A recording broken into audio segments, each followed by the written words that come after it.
wapi mimi na wakati nashinda nyumbani tu ndani sitoka hata kutoka. Umalaya umetoka wapi pale?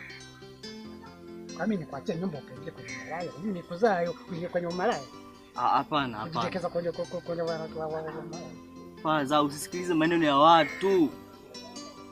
Mwenzako ninashinda tu nalala ndani na sina kazi yoyote hapa ndani. Sasa umenipa kazi mpaka nimewatafuta hao malaya. Pumbavu, kwani wewe unisikii? Mimi mzazi unisikii kabisa, unisikii.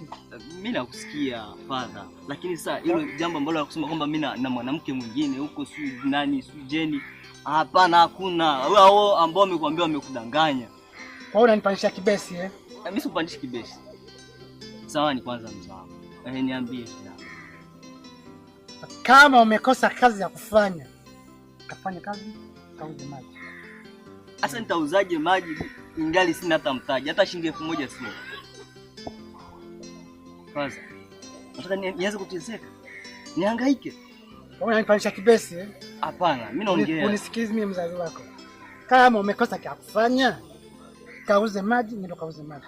Nina toroli pale ya babu wako, naenda kuitengeneza, kauze maji. Sasa nimeshaitengeneza sana, kauze maji. Ina maana ushaitengeneza? Nishamaliza. Faster.